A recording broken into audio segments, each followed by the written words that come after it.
¿A quién no le gusta hacer todo bien?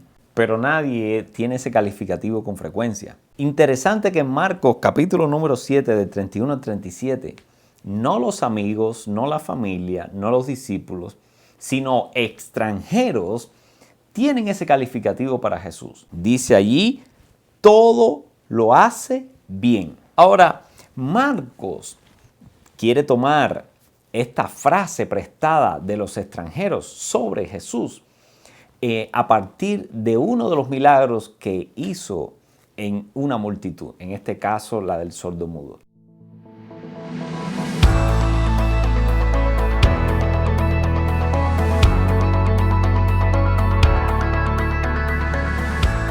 Marcos, a diferencia de Mateo, toma entre este solo y allí destaca cómo esta frase, estos extranjeros la relacionan con este milagro. ¿Por qué lo relacionan? Porque el milagro en sí tiene elementos que hacen ver que Jesús va mucho más allá de lo que haría cualquier persona con poder. En primer lugar, dice que le da tratamiento personalizado porque saca al sordomudo del resto. En segundo, casi inventa un lenguaje de señas. Imagínese usted, le mete el dedo en los oídos, escupe en la lengua, mira hacia el cielo, genera gestos de dolor y menciona solamente una palabra, Efrata, que es sea abierto. Todo un lenguaje de señas. ¿Por qué una persona con tanto poder que puede disponer y cambiar las cosas en segundos se toma todo este trabajo? La única razón es que quería que el sordomudo fuera consciente de lo que iba pasando, le hizo partícipe del proceso.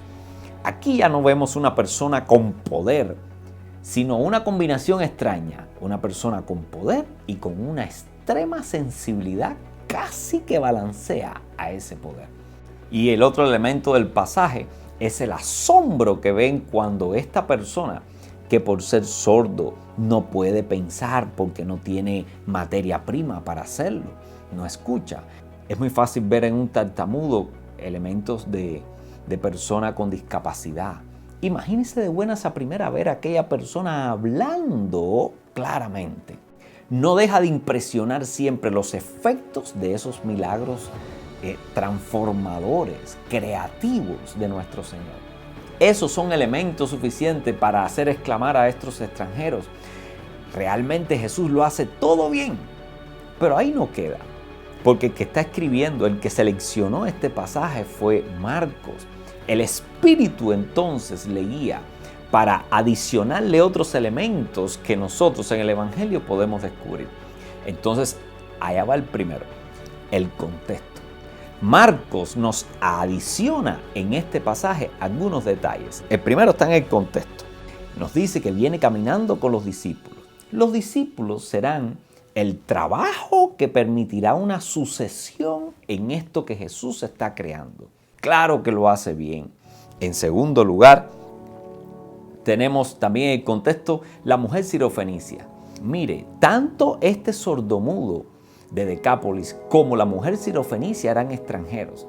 Y Jesús está mostrando aquí una visión futura, ¿verdad? Que cumple la promesa de que serán benditas en Israel todas las familias de la tierra.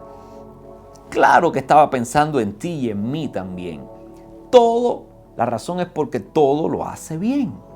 Pero hay más. Podemos encontrar que este pasaje concuerda mucho con una promesa dada en Isaías 35, versículo del 5, específicamente, donde dice que los oídos de los sordos oirán y la lengua de los mudos hablará. Esto es una palabra profética de restauración del reino de Dios. La selección de este pasaje nos vincula rápidamente con la promesa de Isaías de un futuro mejor para Sion, de una restitución del reino. Y entonces se está conectando aquí la promesa con el mismo Génesis 1.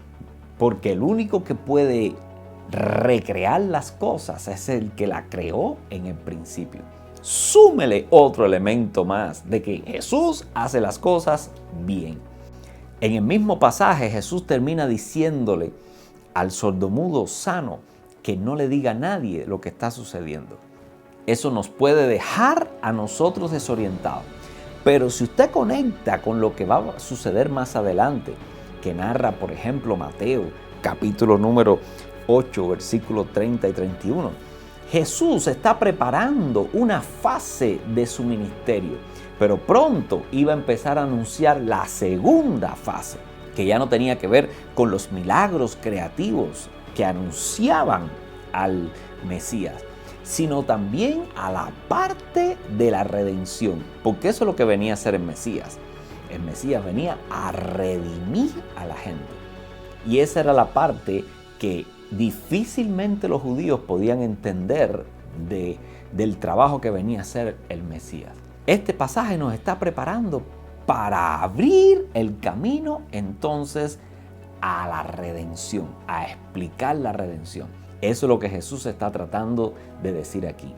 No digas nada, no podemos adelantarnos a lo que las personas pueden comprender sobre mi misión. La redención todavía no están listos para poder asimilarla. Y no quiero que me vinculen solamente con señales y milagros creativos. Tanto estos extranjeros como todo lo que le añade Marcos al poner este pasaje en su evangelio, nos dicen claramente que Jesús lo hace todo bien. Pero yo digo más, los Marcos de hoy, tú y yo, ¿seguro que no tendremos nada que sumar de manera personal a esta frase? Seguro que sí. Lo que Jesús ha hecho conmigo merece el calificativo de que lo hace todo excelente. Esa es mi influencia.